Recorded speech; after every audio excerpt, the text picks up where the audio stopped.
this is a crazy. She did not. She's like, this is not great advice. And the dudes are like, yeah, it's fucking sick, yeah,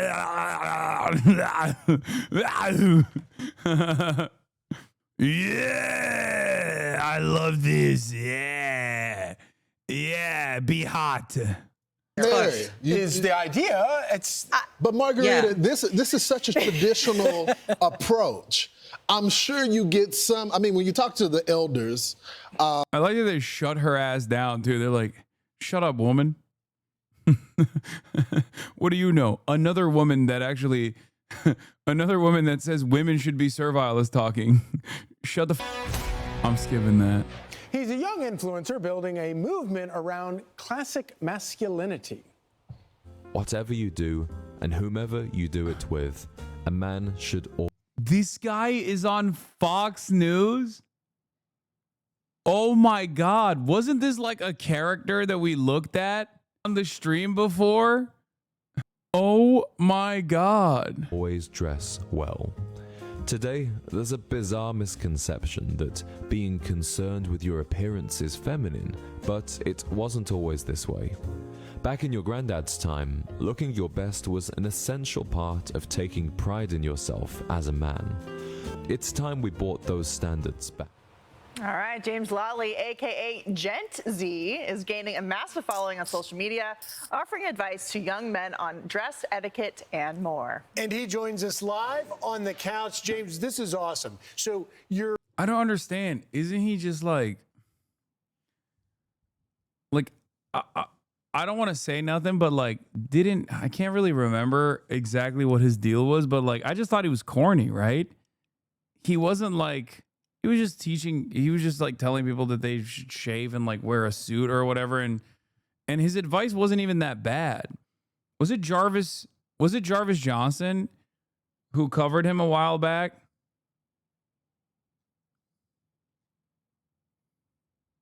I think we watched him with Jarvis. Like when we watched Jarvis's video. Did he have like a heel turn? Did he do like a heel turn and he's like weirdly talking about like his great genes?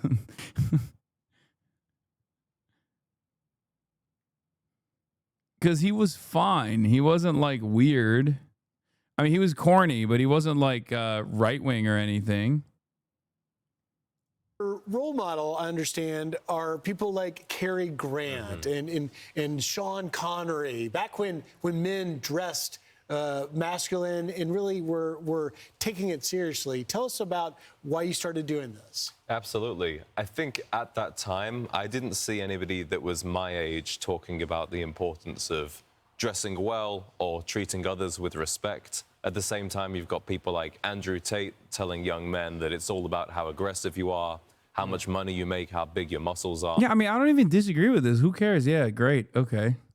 So I looked to these older role models and thought, these guys were really onto something. Maybe we should bring that back for today's time. You know, one of the interesting misconceptions about people. Yeah, he's like anti-Andrew Tate. He's just, and I don't think his advice is anything crazy. Like, his advice is literally dress nice. That's it, right? Unless there's something that I'm missing. People dressing is the idea that you dress for yourself. Maybe there's some degree of that, but you also, it's also it's a form of manners. Yeah. To dress. You dress for other people. Explain that. Absolutely. I would say it's a form of respect. Wherever you're going, whether you're going to the grocery store. What's this guy's deal? Is he British? So he actually is faking his accent to sound like he's British, to sound like he's a British man living in America for an extended period of time or something. Like, is that what it is? Going to work, going to church, you're communicating a message of how important the other people are to you. When it's a wedding or a funeral, we all understand that you wear a suit, you wear a tie to show respect. Right. Why don't you do that with everything else that you do? All right, so if you have 3 quick tips for people watching, or maybe parents who have younger kids are trying to get dressed to respect everyone else, what would they be? Absolutely. Obviously, follow you. Follow me. 2 more. Start wearing maybe a polo shirt or just a button-down shirt instead of your T-shirt. take your clothes to a tailor, $10 a piece, they'll get them looking. He also, wait, what the? He must be faking it because he does the thing that I do all the time, swapping between British and Australian. He's faking the accent, right? Or is this real? Hello and welcome back. Yeah, this is the video we watched. None, but if you really want to blow her away. Sorry, guys. He got kind of twisted for a second. It's crazy to make a joke like that in front of all of his constituents. Okay, so I'm not going to do this where you do A week and clean them again if you're expecting a guest. I think that it's actually good that there's like random guy telling men to like wash their giving a presentation. She's wearing a double-breasted suit. Wait. Now, what particular style of clothing she should wear is totally down to your personal preference. Wait. What style of clothing she should wear is totally down to your personal preference. Now, He moved to Chicago in 2023. He's from London. Oh, okay. So he is from London. Looking great, fitting really well.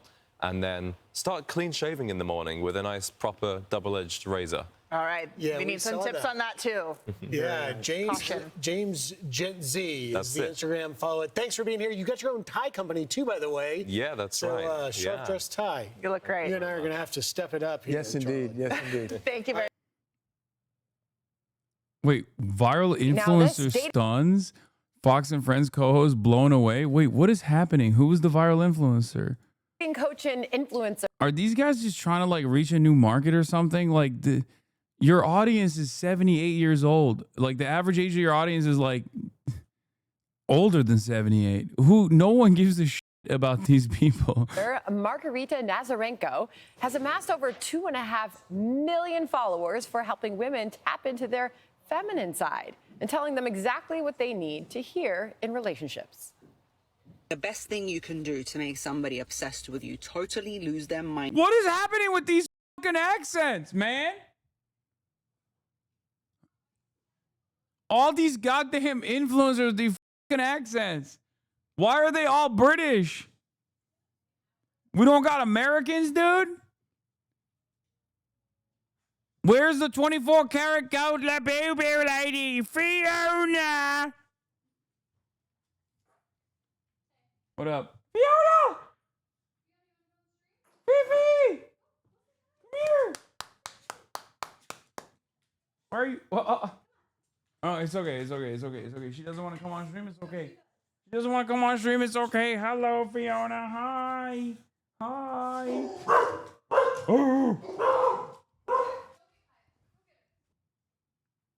He spent 20K on this. Yeah, I think they're doing the same PR package I'm doing. They're doing the same PR package that I'm doing. The 20K PR package. About you is by disappearing. Feminine energy is magnetic. It is beautiful. It will get you everything you want in life. Glow up instead of running your mouth, and you will get your power back. And she joins us now. Great to have you this morning, Margarita. So, what is your most important advice? My most important advice is that women spent a lot of time in our girl boss era. We know how to get a job. We know how to strive. We know how to move forward in life. And we apply the same type of energy to dating. But unfortunately, it just doesn't work the same. Chasing a guy down does not get you the relationship that you want. I mean, I'm looking. I gotta agree with her. She's right. I mean, we're lions at heart as men. We like the chase. We like the, and so when you take that power away, it doesn't end too well. As I say, it's not as fun if the moose that you're hunting is standing on your doorstep as you leave the door to go on your hunt. She's good. So how would you explain, what did you mean by women should glow up? Well, I always say a lot of women, I don't know where we got this idea from, but when a man does something wrong in a relationship or in dating, we start to nag him, we start to explain, we start to give him long texts. Wait, what? Is her dating advice just suck it the fuck up and serve your man?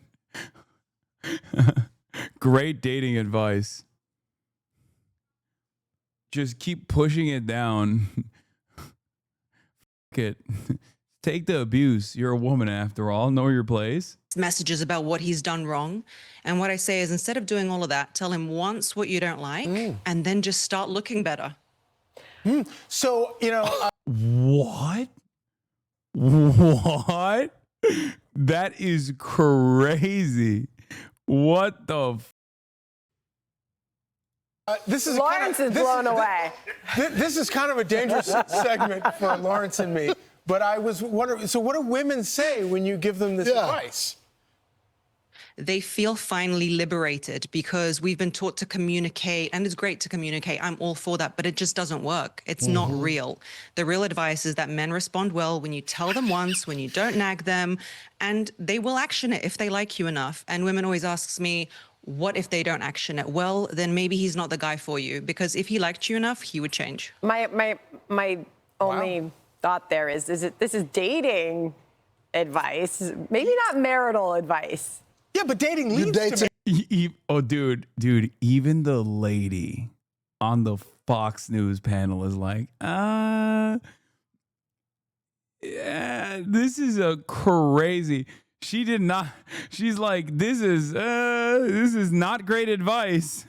And the dudes are like, yeah, it's fucking sick, yeah. Yeah, I love this. Yeah, be hot. Mary, is the idea. But Margarita, this is such a traditional approach. I'm sure you get some. I mean, when you talk to the elders, I like that they shut her ass down too. They're like, "Shut up, woman." What do you know? Another woman that says women should be servile is talking. Shut the fuck up. With experience, they say a lot what you're saying, but this new generation, my generation, they don't really subscribe to this. I think they do secretly because it works, Really? and people are tired. And for me, I would Oh, they're loving it. Jesus Christ. encourage women to date to get married, because at the end of the day, it's about marriage and about family. There is nothing more important than that. And women get exhausted, burnt out, and tired from dating guys who are not interested in them in the long run. So when I give them this advice and they end up getting the guy who actually wants to marry them, they end up happier overall. What do you say to women who say it's impossible to date? HasanAbi is back, baby. Okay, I'm not in agreement with the fucking dudes on the panel, nor this lady. Okay, I'm like, wait, what is this? Him cheating on you is probably like the best thing that ever happened to you. Trust me, I am so grateful for when my ex cheated on me. You know why? Because people like you and I, we work hard and we try really hard. Like if something epic didn't slap us in the face and make us shift and come out of that relationship, I would have still been there.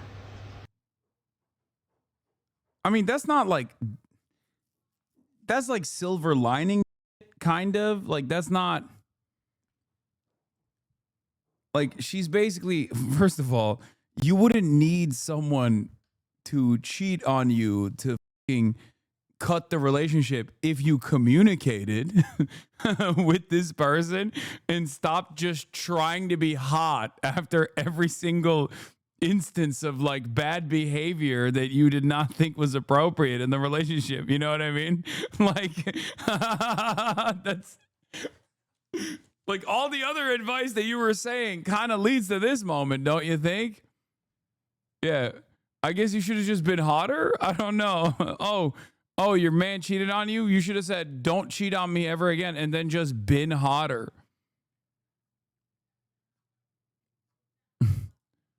I would have still been there, all with my blind self trying to make it work, working on it. Babe, what's up? Like, maybe we should wait. No. Cheat on you. And then it's over. Sometimes the world works in amazing ways. It's literally up in the top 5 of the best things that happened to me. Because, oh my God, I could have been there with him still. Trying to make it work. Oh. I'm so confused. What? Hasan, I was just saying that a man cheating is actually something good, that is a woman to blame not to be cheated on or some shit like that. No, she's saying that like this was a bad relationship that she was in and she was stuck. and she didn't realize it until the cheating made it like impossible to avoid, right? But what's interesting about this is that if she had not given bad advice in the past,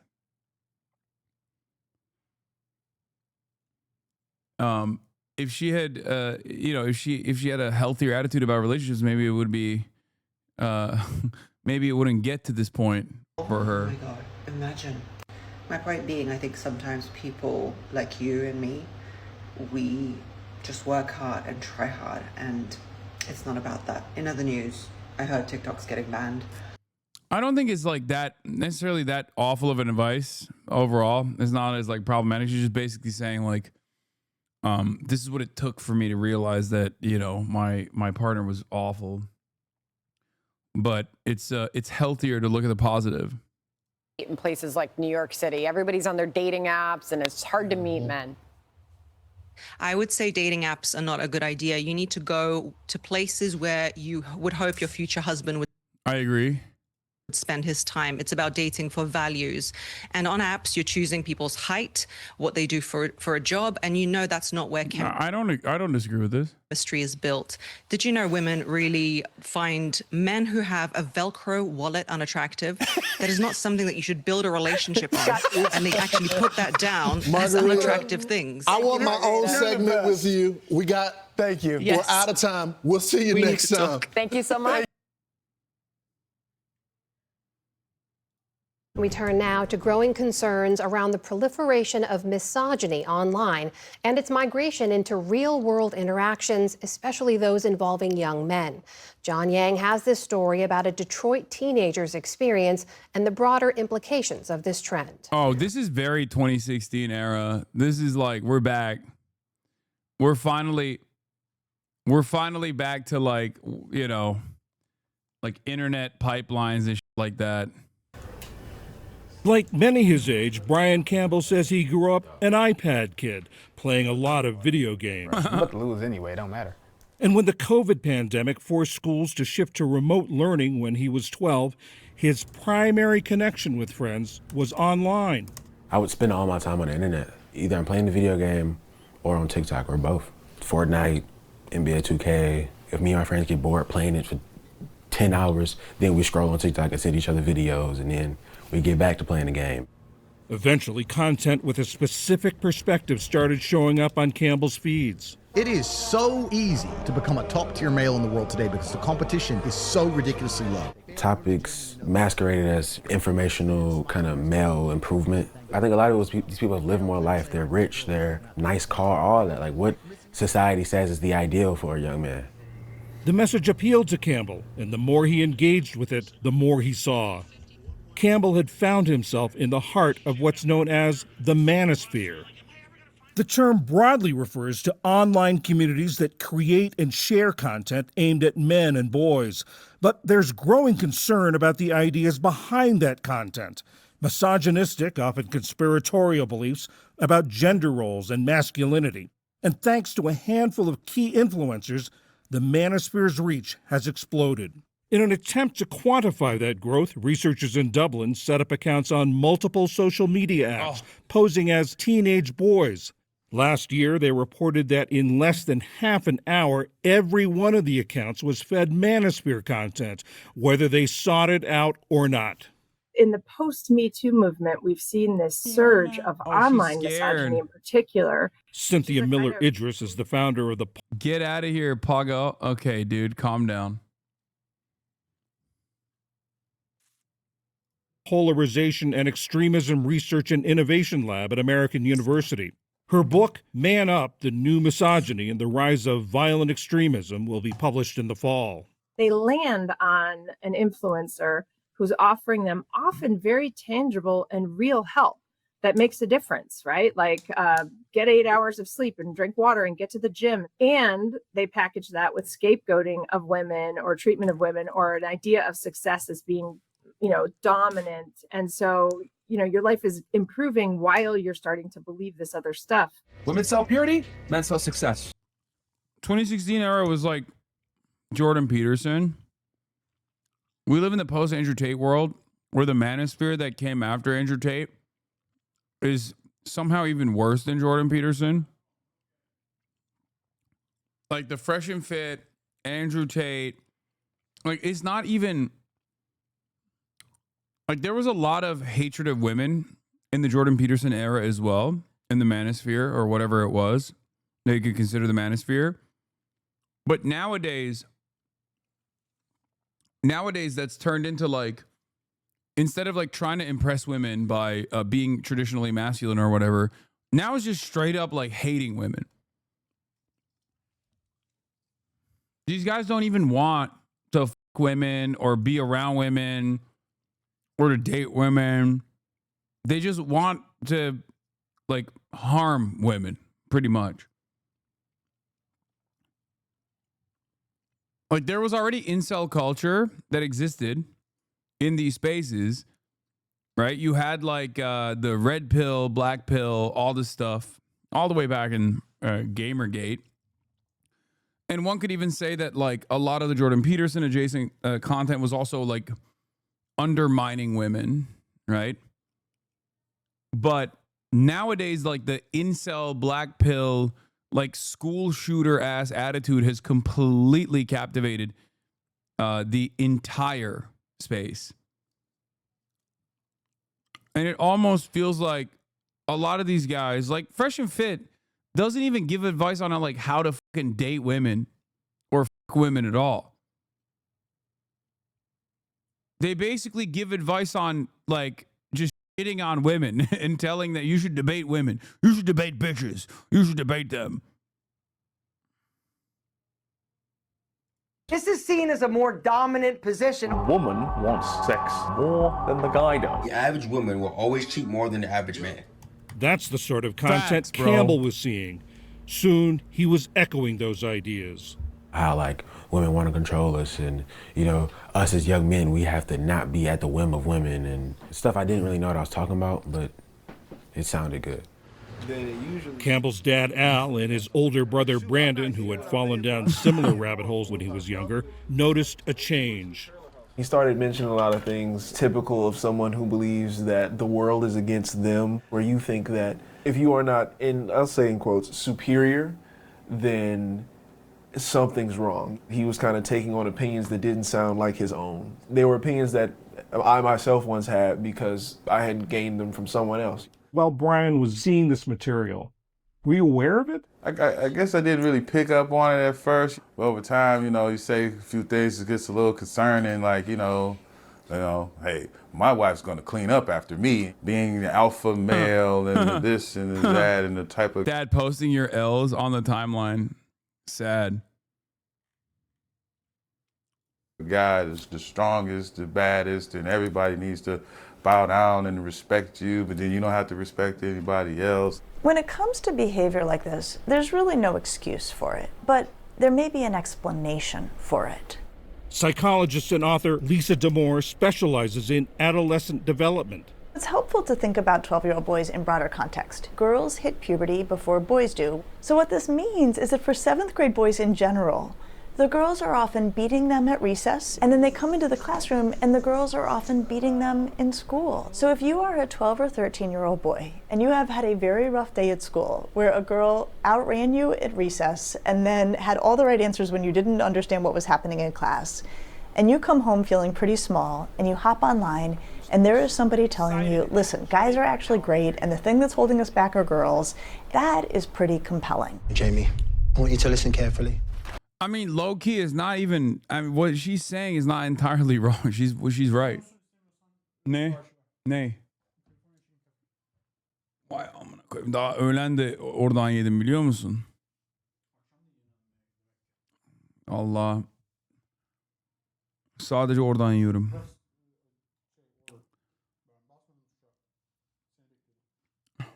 Siktir lan. Murad is threatening to take my seat because you guys go crazy apparently. And he knows you guys go crazy when he sits down here. Bak kapıya değme, kapıyı bozacaksın yine. Ağzına sıçacağım ha. Online radicalization and the manosphere are at the center of the Emmy-nominated Netflix miniseries Adolescence, the platform's most-watched show in the first half of the year, with 145 million views. It's a fictional account of how these influences lead a teenage boy to murder a female classmate. It's a call to action by the manosphere. 80% of women are attracted to 20% of men. You must trick them because you'll never get them in a normal way. In real life, there's a growing number of examples of manosphere culture affecting interactions between boys and girls. It's like little things like, oh, you should be back in the kitchen. And even though it's a joke, some people take it really far. There are games that I've stopped playing because every single time I joined, I'd receive a rape threat. Me and my former roommate were chased on campus by 2 different men saying that they were going to have a lot of fun with us that night. Those kinds of things are have migrated from online worlds into real life. Sometimes in ways that boys are just trying to be provocative, sometimes in ways that are really dangerous stepping stones on the way to more harmful and violent content and behaviors. Experts say the key to combating the spread of these ideas and preventing their worst effects is to engage with young men. Don't start with a lecture. Start instead with a question. Ask, have you seen this? What is it like to see it? What do you think adults don't know about this that we should probably know? And how can I be helpful? That's what happened to Brian Campbell in Detroit. Around Thanksgiving 2020, his older brother, home from college, sat him down for a long conversation. So I wanted him to have a more, reflective idea of how he was engaging with others, how he viewed people, and how he interacted with them, less as ideas or groups of people, but as individuals. Campbell says that talk helped pull him out of the manosphere. He still sees online videos pushing misogynistic views, but he says he's able to tune them out and click not interested. A lot of it was reminding myself about people in my life, like my grandma, my mom, remembering that there are real life women in my life that I respect and love, and that there's more to it than what the internet shows. I mean, the solution is literally this though, having a healthy family relationship.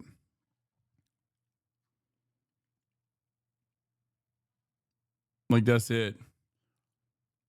So if you got younger brothers, younger siblings, going down this fucking right-wing pipeline, you gotta pull them out of it. Some people don't. Some people have parents that are just not around.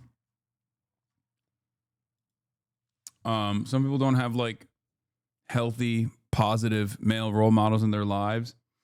I think having female friends that they are not trying to get with would be beneficial to every single young man, to be honest. Just healthy cross-sex relationships are super important in general. That too, for sure. But I'm talking about the first step, because some of these dudes are a threat, okay? Some of these dudes are an immediate threat to the people around them, specifically the women around them. So I'm talking about the first step, okay? That's the next step. That's this is novice level. That would be expertise. Okay, that's when you've already maxed out your stats of being normal, so that you can move on to the expertise level, which is just being around women that aren't your immediate relatives without being a fucking freak.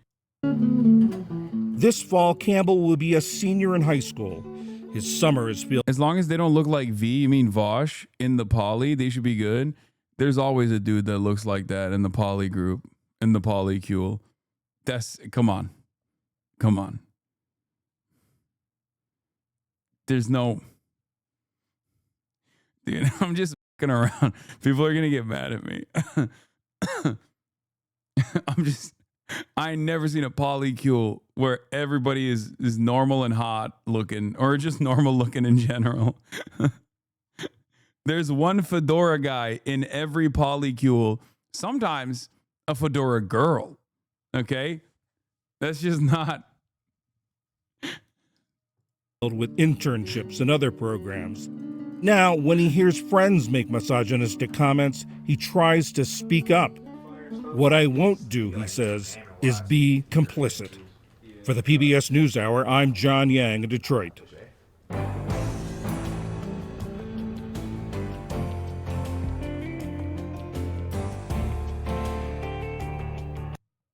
Are we back to the gene discourse? No, we were doing how the fucking gender influencers are trying to do gender warfare on the internet.